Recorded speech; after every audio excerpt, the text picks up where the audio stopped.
I actually had chills more than once in hearing the stories. We need that. This is the antidote to the anti-Americanism that we're seeing. Thank you. I mean, I'm literally blushing on satellite radio. That's so nice to hear, especially from you. Because look, for me, the thing that worries me most about the time we're living in right now is we seem to have lost our nuance. We seem to have lost our ability to hold, two conflicting thoughts in our head at the same time. In this case, it's the fact that, our country was formed by imperfect men. And yes, we are still under construction as a country and an idea. There's still work to do. There's still progress to be made. But that does not have anything or shouldn't have anything to do with our ability to celebrate the progress that we have made and to be grateful for the steps that we have taken and to be proud of how far we've come. And it just seems like you're either on one side or the other. And to see the coin with both sides, to see the men for who they were and where they failed and how they tried and how they strived and how ultimately we became better for it. It's not just a love letter to our founding fathers and famous people. It's a love letter to anybody who's ever put on the uniform to defend those ideas and risk their lives for you and me and everybody listening. And if we can't agree that basic thing is worth standing for in 2024, then I'm not really sure where we go from here.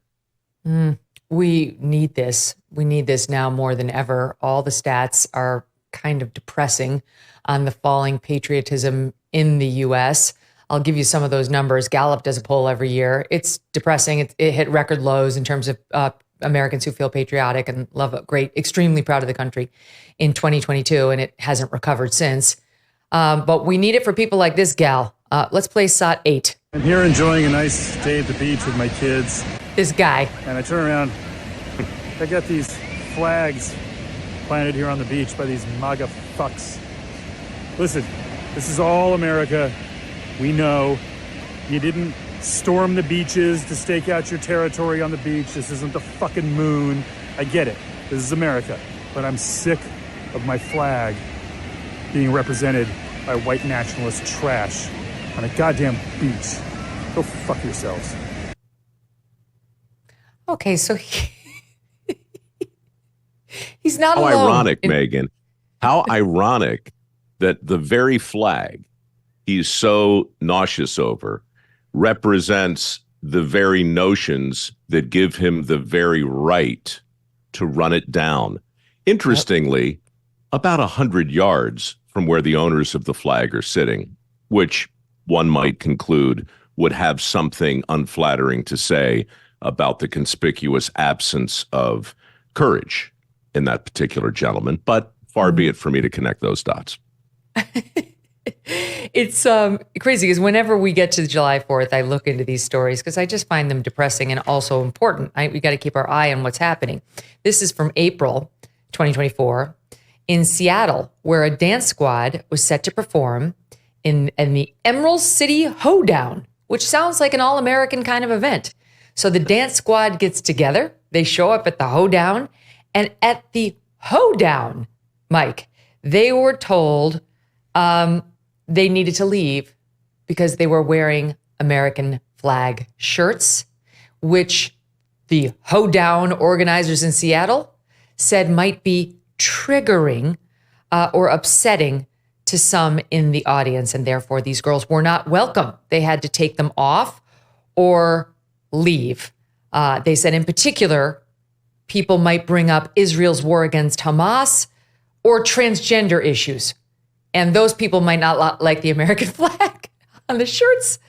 God bless the girls. They refused to do it. They did not perform.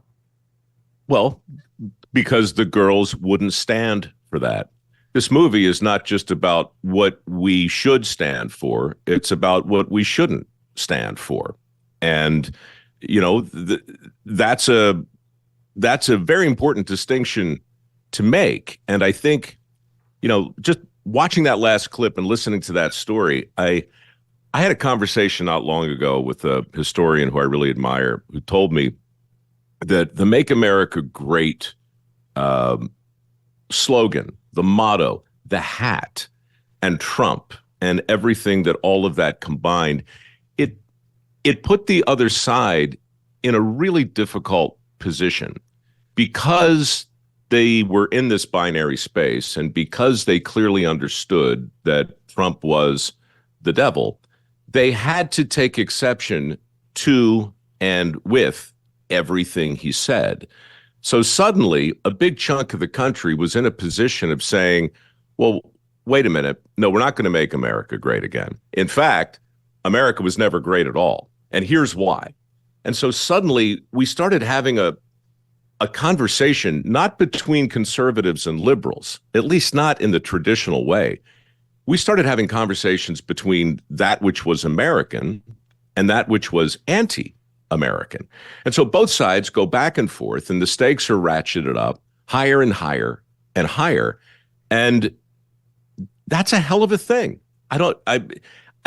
It's amazing to think that in our lifetime, Tip O'Neill and Ronald Reagan, who tore each other's throats out by day, arguing over policy, would go out at night and have a steak and a bottle of wine and talk to each other like Americans. I don't know what to say about that, other than with regard to the guy in that clip and the people in the story you just told. I didn't write the movie for them. I wrote the movie because of them, but not for them. This is still for people who really do believe our country needs to be better and constantly improve, but nevertheless love it. And those people seem to be in shorter supply, unfortunately. Yeah, that's what the Gallup poll shows. I'll give you the numbers. I'm sure you're familiar. This one's from June of last year. I'm sure shortly we're going to be getting the one from 24. 39% of American adults say they are extremely proud to be an American. 39%. That's basically unchanged from the all-time low of 38% in 2022. Okay, so that's not adults. That's just 39% of Americans say they're extremely proud to be so. It used to be, let's say 2003, 70% were extremely proud. So a precipitous fall there.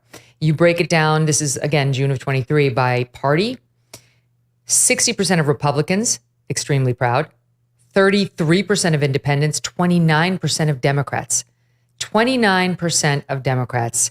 So the vast majority of Democrats would not say they are extremely proud to be Americans. It was not always this way. Back to 2003, 65% of Democrats said extremely proud. 62% of independents back then, and 86% of Republicans. Even the Republicans are starting to fall now. And that too was probably, it was 2 years post 9/11, we were feeling more proud and we weren't yet in the midst of Iraq. 90% of US adults then said, I'm extremely or very proud to be American. It's just going down and down and down. And today, the lowest numbers of all are, of course, amongst the youth. Only 18% of 18 to 34-year-olds say that they're extremely proud to be an American. That is really tough to believe. It just goes back to the framing of the argument. We're in such thrall of the talismans. Everything now represents something more than what it is. Everything is a flag status. A mask has repercussions and insinuations that have absolutely nothing to do with health or medicine. Everything is a way to show or indicate your belief. And when you conflate politics with patriotism, you're going to get this. One side is going to put the metaphorical and literal flag in the sand, and they're going to own it. And it's not going to leave the other side with much wiggle room except to push back against it, unless they're of a mind to say, okay, wait, yes, of course I love my country. Of course I appreciate what Patrick Henry said, even though I don't agree with the way he lived his life. But look, that was 250 years ago. What's going to happen, Megyn, 250 years from now?